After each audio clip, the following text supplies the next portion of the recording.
Waan gurri dhaga'ee fi ijji kaameeraa keenya argiterraa oduu isinitti himna. Oduuwwan ijoo dursuun jalqabna. Itoophiyaa fi Oostiriyaan jijjiirama qilleensaa fi galmoota misooma waaraa irratti tumsa isaanii cimsuuf walii galan.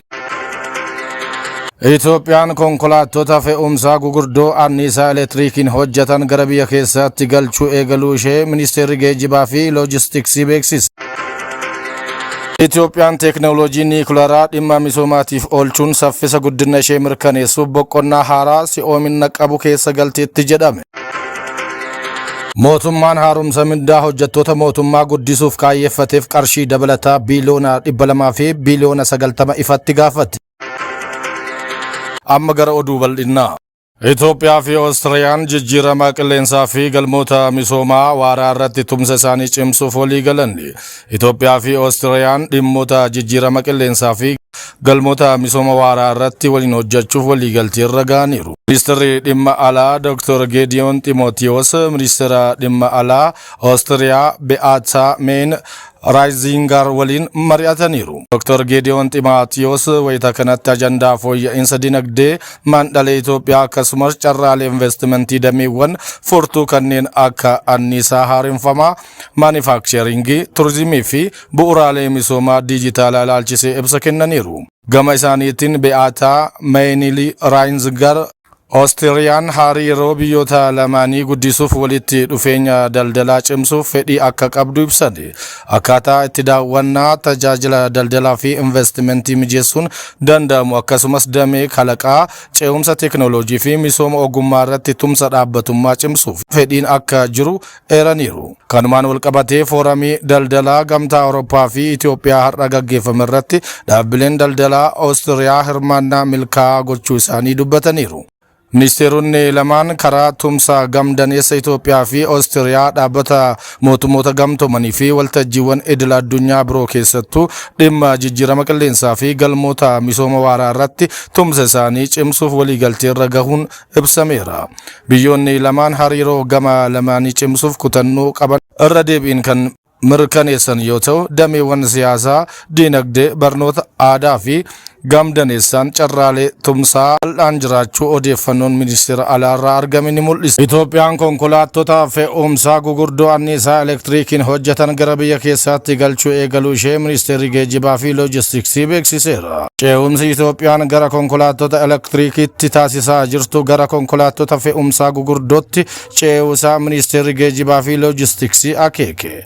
Akka odeeffannoo ministeerichaatti dilbata eebila 11 bara 2008 akka lakkoofsa Itoophiyaatti baasetti konkolaattonni fe'umsaa gugurdoon anniisaa elektiriikiin hojjetan yeroo ammaa gara biyya keessaatti galaa jiran. Kunis ce'umsa konkolaattota elektiriikiin hojjetanii biyyattiin kanaan dura eegalte caalatti kan jabeessu ta'uu ibseera.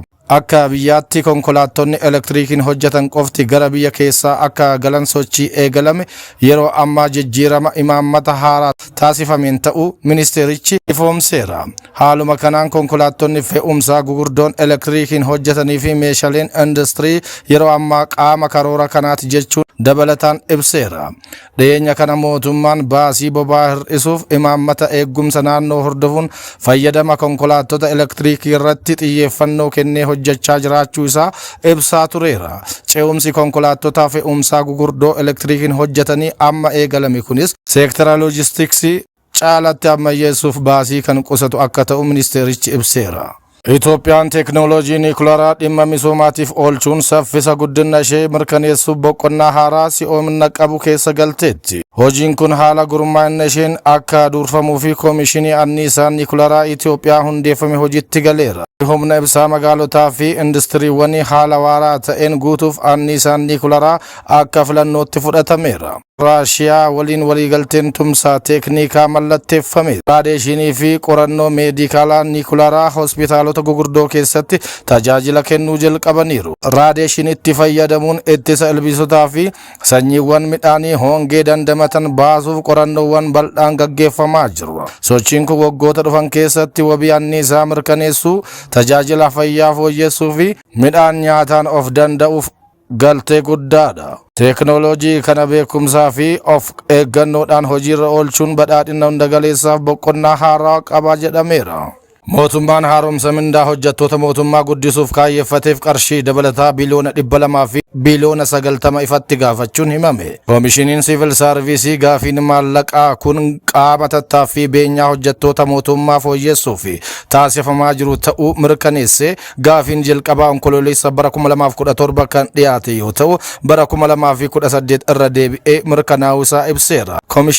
Koomishinii Siivil Saarviisii Dr.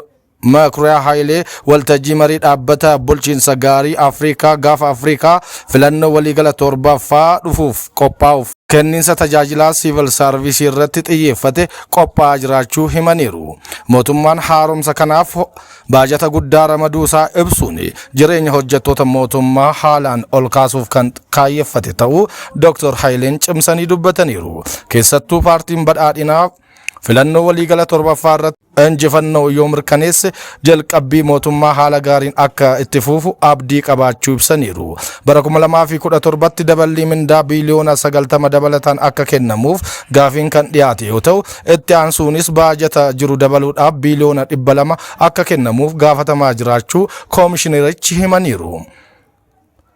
Siivil Saarviisii erga hundeeffamee waggoota 108 ol ta'uu isaa kan ibsan yoo ta'u yeroo wal gargaarsa hojjettootaa fi kenniinsa tajaajilaa irratti jijjiiramni guddaan kan mul'ate ta'uu ibsaniiru.